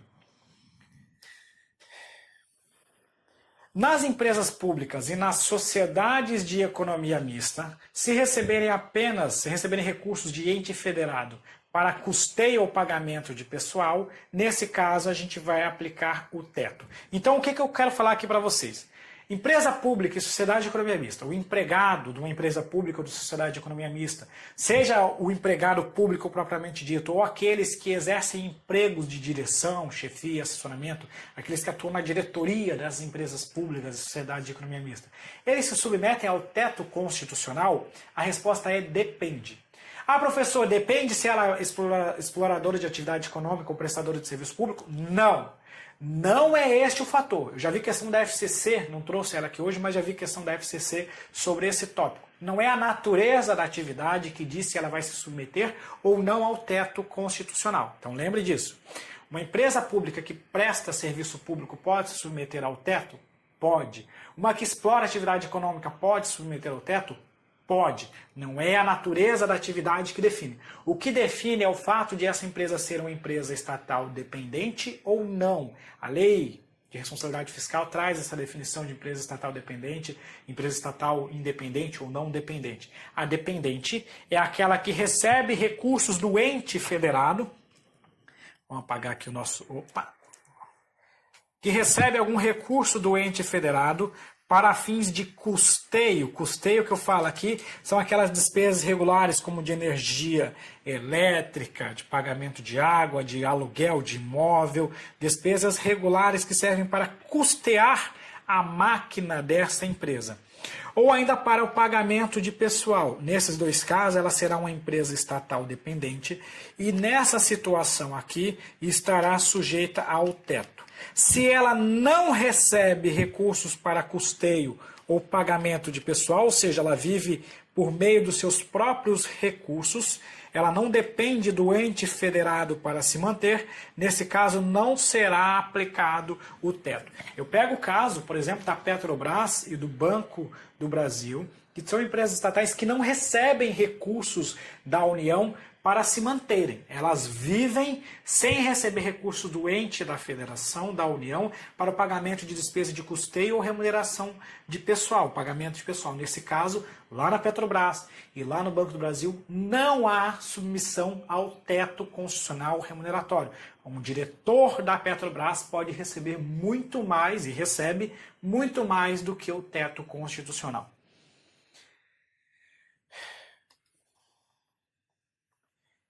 Outro ponto importante é a vedação ao efeito cascata. O que é esse efeito cascata? Isso aqui vai estar no artigo 37, inciso 14, que veda o cálculo cumulativo de uma vantagem pecuniária sobre a outra, qualquer que seja o título ou fundamento sobre os quais sejam pagos. Na antiga redação da Constituição Federal e no texto da Lei 812, que nós vamos estudar parte da próxima aula, fala que você não pode ter essa acumulação quando a gratificação, quando o adicional, a vantagem, é paga sobre o mesmo título ou o mesmo fundamento. Então seria um caso mais específico. Hoje o entendimento é mais restrito. Então a Lei 812 está, entre aspas, desatualizada em relação ao que diz a Constituição Federal. A regra hoje é mais restrita. Diz o seguinte, que você não pode fazer o cálculo cumulativo de uma vantagem pecuniária, seja qual for o seu fundamento, seja se o fundamento é idêntico ou não. Isso é a vedação ao efeito cascata. Eu vou colocar um cálculo que vai facilitar você entender o que é esse efeito cascata de forma mais lógica. Imagine a seguinte situação. Um servidor, ele percebe um vencimento básico. Esse vencimento básico dele é de R$15.000. Aí, em determinado dia, veio uma lei e instituiu um adicional. Esse adicional, para determinada situação, foi estipulado na ordem de 50, ou melhor dizendo, eu coloquei aqui 15 mil para a gente facilitar os nossos cálculos, vamos colocar aqui que é R$10.000. Aí veio um adicional na ordem de 50%. Esse 50% ele é calculado sobre o vencimento básico. Então eu vou ter o seguinte, 50% vezes 10.000 vai ser igual a 5.000. Logo, a remuneração dele, estou usando aqui a expressão da Lei 812, ou os vencimentos dele, os vencimentos desse servidor serão de R$15.000. Somei o 10 com mais 5 dá R$15.000. Depois disso, veio uma nova lei. Uma nova lei, vamos colocar aqui em vermelho. Nova lei. E criou uma nova vantagem, novo adicional, uma nova vantagem que seria paga ao servidor. E essa nova vantagem é uma vantagem de 20%. Aí eu pergunto para você, o 20% vai ser calculado sobre o vencimento básico ou sobre os vencimentos ou remuneração do servidor? Se eu fizesse o efeito cascata, que é vedado, eu pegaria esse 20% e calcularia sobre o 15.000. Então, 20% de 15.000 ia dar 3.000, então eu teria aqui um total de R$18.000. Eu apliquei aqui o meu efeito cascata. Só que pela regra da Constituição, esse 20% ele tem que ser calculado sobre o vencimento básico. Porque esse adicional aqui, ele não pode ser levado em conta no cálculo. Então eu não posso fazer o cálculo cumulativo de uma vantagem pecuniária sobre a outra. Eu desconsidero esses R$5.000 do meu cálculo. Então aqui eu vou ter 20% vezes R$10.000, porque eu desconsiderei essa vantagem, esse adicional que já estava sendo pago. Nessa situação ele vai ganhar mais R$2.000. Logo eu vou ter aqui 15.000 mais 2.000 da nova vantagem, o que vai me dar um total de R$17.000. Veja que nessa situação aqui eu tive um efeito cascata, que é vedado pela Constituição Federal, porque eu calculei o 20% também sobre esse R$5.000. E aqui eu não tenho o efeito cascata, estando de acordo com o que determina a Constituição Federal para essa situação. Então veja só. O que é a vedação do efeito cascata? É o seguinte, eu tenho um adicional, eu tenho o meu vencimento básico e tenho 3 adicionais. Esses meus 3 adicionais, um não entra no cálculo do outro. Os 3 adicionais são calculados individualmente sobre o meu vencimento básico. Ainda não entendeu? Eu vou colocar mais o seguinte, a gente já viu que é R$17.000. Ele tem um vencimento básico de 10, ele tem um adicional de 5 e um outro adicional de 2. Aí veio uma nova lei e criou mais uma nova lei, né? A carreira aqui tá boa. E criou uma nova vantagem. Opa! Criou mais uma nova vantagem. Essa nova vantagem agora é de 10%. Ela vai ser calculada sobre o quê? Esse 10%. Opa! Esse 10% vai ser calculado. esse meu 10% que eu tenho aqui, ele vai ser calculado também sobre o meu 10 mil reais. Não vai ser sobre o meu 17. Se fosse sobre o 17, ela daria R$ 1.700, mas não é isso aqui. É sobre o 10 mil reais, então eu vou ter 17 mil mais R$ 1.000, que é 10% de 10 mil reais, e agora sim eu chegaria aos 18 mil com a minha terceira vantagem que seria aplicada. Então essa é a vedação, a famosa vedação ao efeito cascata. O que é a Lei 812, já que eu estou falando disso sobre isso? Ela diz que você não poderia fazer o efeito cascata se o benefício fosse sob o mesmo fundamento. Mas se fosse sobre um fundamento distinto, uma situação diferente, eu poderia aplicar o efeito cascata. Essa regra não existe mais, a Constituição Federal alterou a disposição e diz que qualquer fundamento não permite que eu coloque essa nova vantagem dentro do meu cálculo. Avançando um pouquinho mais, agora falando da irredutibilidade. Essa é uma alta garantia. Segundo a Constituição, os vencimentos e subsídios dos servidores públicos são irredutíveis. Isso está no artigo 37, inciso 15. Corresponde ao valor nominal e ao valor bruto. Porque o que eu estou dizendo sobre valor? Primeiramente falando do nosso valor nominal. Valor nominal é o valor numérico que o servidor percebe. Quando eu falo que é o valor numérico que ele recebe, significa o seguinte. Lembra que eu comentei para vocês que a Constituição assegura a revisão geral anual. Porém, é muito comum os entes da federação não darem a remuneração, a revisão geral anual aos servidores públicos. Isso faz com que, em termos reais, ou seja, em termos de poder de compra, o servidor tenha uma queda ao longo do tempo dos seus vencimentos, da sua remuneração. Então a Constituição Federal ela protege o valor nominal, o valor numérico. Eu recebia 10 mil reais, eu não posso passar a receber 9 mil. Porém, se a inflação corroer o meu poder de compra, a Constituição Federal não protege essa redução do poder de compra, ou seja, do valor real da remuneração do servidor. Protege apenas o valor numérico. O número não pode ficar menor em virtude de alterações na legislação. E também é sobre o valor bruto. Nada impede de que o servidor tenha hoje um vencimento básico de 5 mil reais, eu altere a composição da remuneração dele, diminuindo esse vencimento básico para 4 mil reais, veja, o meu vencimento básico diminuiu para 4 mil, porém com a incidência de outras vantagens, eu continuo recebendo acima do que eu recebia antes. Ou então, imagine que uma nova lei instituiu um aumento do imposto de renda. Esse é um caso mais clássico ainda. Você percebia, vamos supor que o imposto de renda sobre sua remuneração era 20%, e veio uma lei e criou um aumento do imposto de renda para 30%. Em termos líquidos, você vai ter uma diminuição da sua remuneração, mas o que vale é o valor bruto. Então veja só, eu recebia 10 mil reais, e o meu imposto de renda era de 20%. Vamos supor que, desconsiderando qualquer outro fator, nesse caso você recebia 8 mil reais líquidos. Agora você continua recebendo o mesmo 10 mil reais, o seu imposto de renda foi para 30%, o que vai gerar um valor líquido de 7 mil reais. Veja que o valor líquido diminuiu, porém o valor bruto ele continua irredutível. Isso aqui é aceito pelo STF. Então você protege contra o valor bruto e contra o valor nominal, mas nada tem de proteção em relação ao poder de compra ou então ao aumento de tributação que possa diminuir o seu valor líquido da sua remuneração. Ainda continuando, as parcelas componentes podem ser modificadas, desde que haja manutenção do valor final. Foi o que eu comentei antes. Por exemplo, eu tenho um valor básico de 5 mil reais e o meu valor total dava na casa de 10 mil. Eu alterei o meu vencimento básico para 4 mil reais, porém o meu total agora está dando, vamos dizer que continua dando 10 mil reais. Nessa situação, eu não alterei o valor bruto final. Então, nada impede que eu altere as parcelas, a composição da minha remuneração, desde que o valor bruto preserve a irredutibilidade dos meus vencimentos.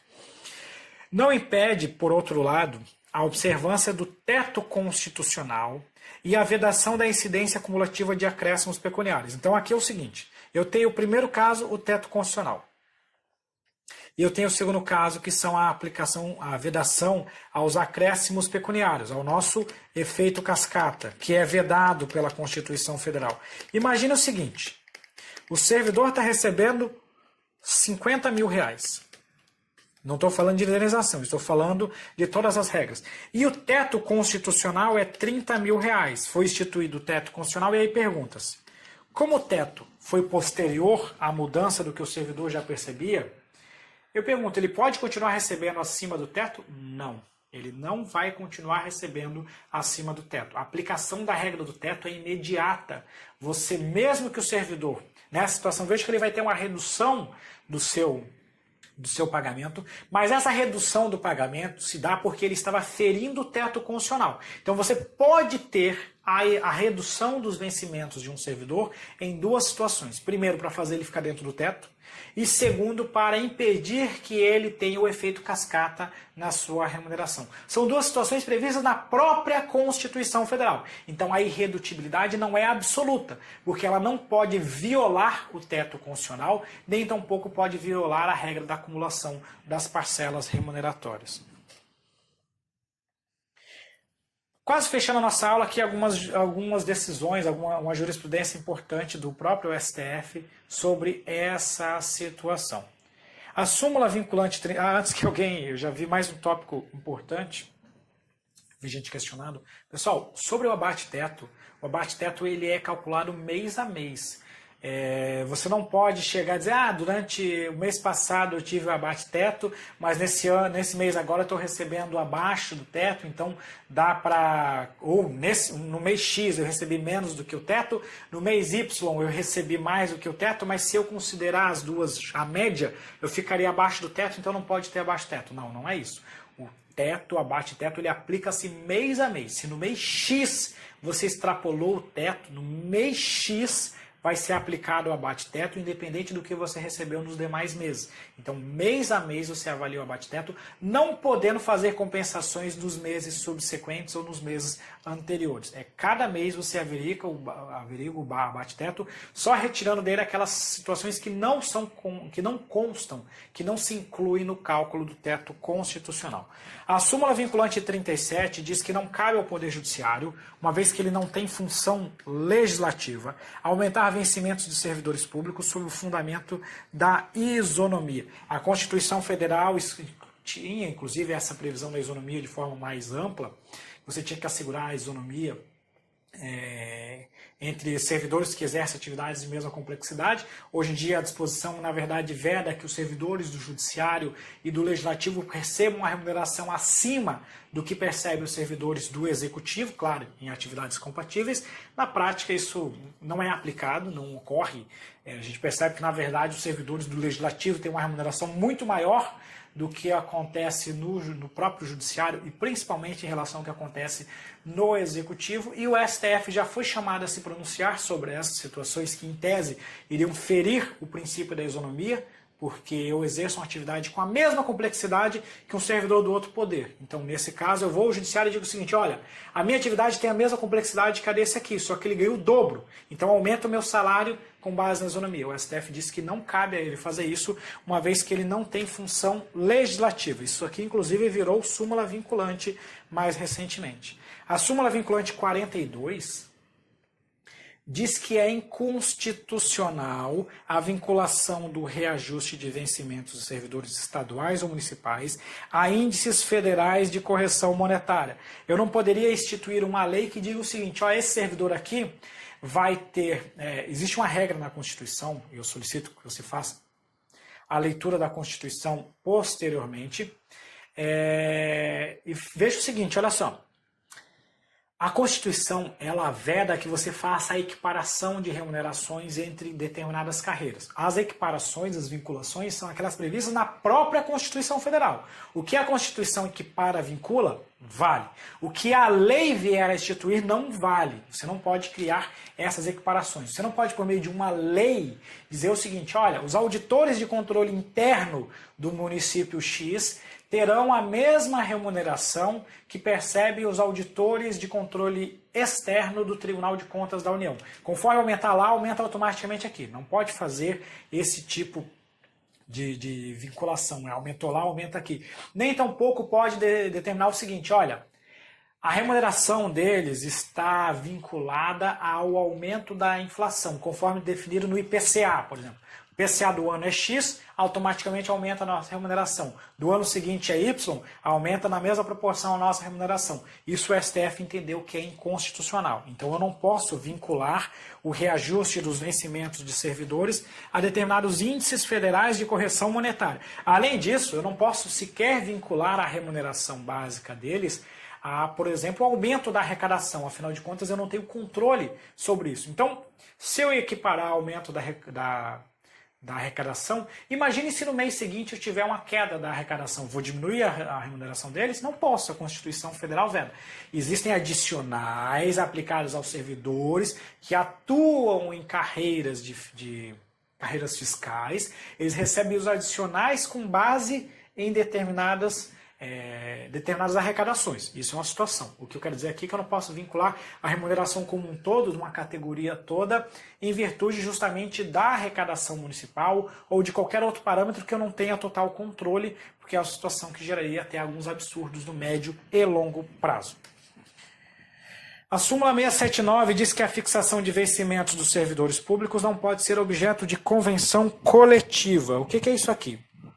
Convenção coletiva é aquilo que é adotado lá na iniciativa privada. Você faz uma convenção coletiva e pactua com o seu empregador qual vai ser o salário daquela categoria. Só que acontece que servidor público é estatutário. Quem define a remuneração, o vencimento dele, é a lei. Então não é convenção coletiva, porque aqui eu estaria ferindo o princípio da legalidade. Quem define a minha remuneração, meu subsídio, até aqui eu estou vendo que eu não estava aparecendo, não estava na tela, mas olha na tela agora. Essa aqui que é a súmula 679 que eu estava falando, que a fixação de vencimentos dos servidores públicos não pode ser objeto de convenção coletiva com base na aplicação do princípio da legalidade. Eu lembro, quando a gente estudar a próxima aula, que é a Lei 812, eu vou falar inclusive o seguinte, olha, servidor estatutário não tem direito adquirido ao seu regime jurídico, porque esse regime jurídico pode ser alterado por meio de lei, logo, os vencimentos servidores não podem ser objeto de convenção coletiva. Questão de prova aplicada no procurador do município de Fortaleza, uma questão de 2017, uma questão bem complexa, inclusive. Em razão de incorporações legais, determinado empregado público, olha, estou falando de empregado público, recebe uma remuneração que se aproxima do teto salarial constitucional. Nessa situação, conforme o entendimento do STF, a remuneração do servidor poderá ser superior ao teto constitucional se ele receber uma gratificação por cargo de chefia. Aqui você não pode confundir, muita gente confundiu, e vejo confundindo, isso aqui com aquela situação que a gente comentou agora há pouco, sobre você acumular cargos. Veja só que são situações diferentes.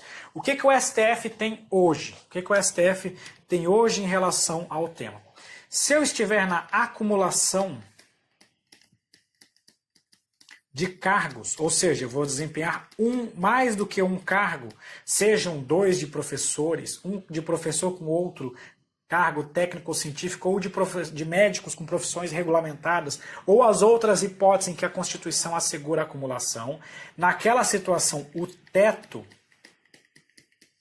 é analisado individualmente para cada cargo previsto. Isso é uma situação. O que a questão está dizendo aqui, nesse caso, é que ele ocupa um único emprego público. Ele está no emprego. Lembrando que o teto aplica-se, inclusive, aos empregos públicos, desde que seja uma empresa estatal dependente. Mas ele ocupa um único emprego público. Ele não está acumulando. Além do emprego, ele vai receber uma gratificação. Veja só, uma gratificação de chefia. Mas o cargo, ou o emprego, melhor dizendo, que ele está desempenhando, é um só. É um único. Difere da situação acima, em que são dois. Então, essa decisão do STF, de que o teto é individual, não é essa mesma situação que a questão está falando. Então, eu vi muita gente vindo resolver essa questão e confundindo, achando que era com base, até porque isso é uma questão de 2017, que era com base na decisão recente do STF. Inclusive, essa decisão do STF ainda não tem nenhum acórdão publicado, se não me engano, então, obviamente, que não seria cobrado em uma questão de prova. Os casos são diferentes. Você não pode extrapolar o teto, porque se você está recebendo uma gratificação, seja de chefia, seja por uma atividade X ou atividade Y, nesses casos, esses valores, essas gratificações são considerados no teto. Você não considera no teto o que tem caráter indenizatório e tem mais algumas situações que o STF e a legislação costuma excepcionar do teto. Quando a gente falar da Lei 812, eu vou trazer essas informações para vocês. Então, aqui, nesse caso, essa gratificação entra sim no teto. O outro problema é que a questão não nos disse se era uma empresa pública ou sociedade de economia mista, dependente ou não dependente. Ela não trouxe essa informação, que torna difícil eu dizer se é ou não é o caso. Mas, de qualquer forma, se fosse dependente, ele estaria limitado ao teto para receber essa gratificação de chefia. Logo, esse item, portanto, está errado. Esse item está incorreto, porque o STF não tem qualquer previsão que permita ele receber acima do teto para receber uma gratificação por chefia. São casos diferentes. E essa segunda situação, sem falar que, volto a dizer, faltaram informações na questão para eu dizer se era uma empresa que se submete ou não ao teto. Não tem como julgar essa questão, logo ela é incorreta. Questão 12, uma questão do INSS, que diz que no cômputo do limite remuneratório, chamado teto constitucional, devem ser consideradas todas as parcelas percebidas pelo agente público, incluídas a de caráter indenizatório. Aqui já é fácil da gente matar, caráter indenizatório não entra dentro do teto, e volto a dizer, quando a gente estudar a Lei 812, eu vou trazer aqui para vocês quais que entram no teto e quais que não entram no teto. Mas basicamente são as de caráter indenizatório, mas tem mais algumas situações específicas que também não serão levadas em considerações. Beleza, galera? Acho que agora sim a gente fechou a nossa aula. Vamos ver se item está errado. Ah, tem mais uma questão. Questão aplicada também esse ano da Secretaria do DF, havendo compatibilidade de horários, isso aqui é uma pegadinha, e observado o teto constitucional remuneratório, permite-se a acumulação remunerada de 2 cargos públicos de professor. E aí, esse item aqui está certo ou errado, consoante decisão de abril do STF? Esse item está certo ou está incorreto? Pessoal, eu comentei com vocês o seguinte: eu deixei essa questão para o final justamente por ser uma pegadinha no meu ponto de vista. Se essa questão fosse aplicada hoje, após a decisão do STF, esse item estaria certo ou errado? E aí? Olha a questão e veja o que a gente está falando. Havendo compatibilidade de horários e observado o teto constitucional remuneratório, permite-se a acumulação remunerada de 2 cargos públicos de professor. A Constituição Federal, quando ela fala da acumulação, ela coloca o seguinte: ela veda, eu não vou nem trazer o dispositivo aqui, veda como regra a acumulação. É isso que a Constituição Federal faz sobre esse tema. Porém, ela diz o seguinte, ela coloca as nossas exceções. Ela coloca aqui as nossas exceções. E diz que para ter a exceção, terá que ter compatibilidade de horários,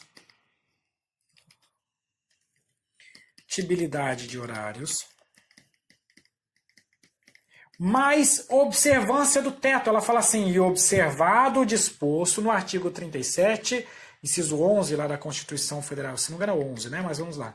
E mais o teto remuneratório. A lei, a Constituição expressamente determina isso. O STF, ele não alterou isso aqui, porque o STF não tem competência para alterar isso.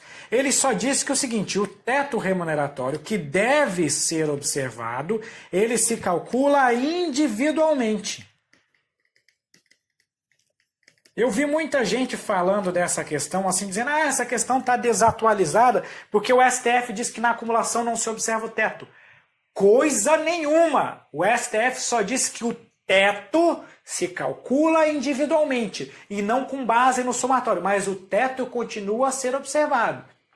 O teto é 30, o servidor tem um de 20 e outro de 15, dá 35. O somatório não é o parâmetro para oferir o 30, mas sim cada um individualmente. Agora, se ele tiver um de 33 e o outro de 5, nesse de 33 ele vai aplicar o desconto, porque ele não pode, nesse de 33, receber acima de 30 mil. Então você continua a observar o teto. O STF não excluiu o teto porque ele nem teria competência para isso, salvo se ele declarasse isso inconstitucional, dizendo que não estava de acordo a atividade do constituinte reformador, não estaria de acordo com a atividade do constituinte originário. O STF não disse isso.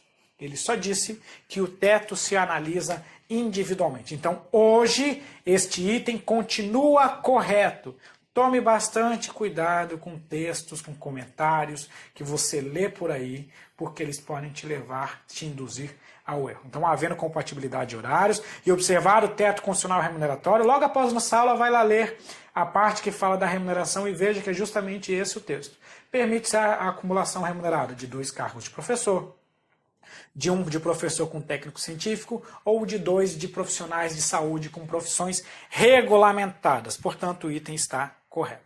Galera, se você ainda não me segue nas redes sociais, claro, a gente tem que usar as redes sociais com parcimônia, com cuidado, mas a gente está lá no Facebook, no Instagram e no YouTube, colocando dicas de preparação para concursos públicos. Espero que vocês tenham gostado aqui da nossa aula nesse domingo de manhã. Já é tradição, né? Nos últimos domingos, todos pela manhã, a gente está aqui com direito administrativo. Muito obrigado a vocês. Um grande abraço a todos e até só um segundinho. E até a próxima. Valeu, galera!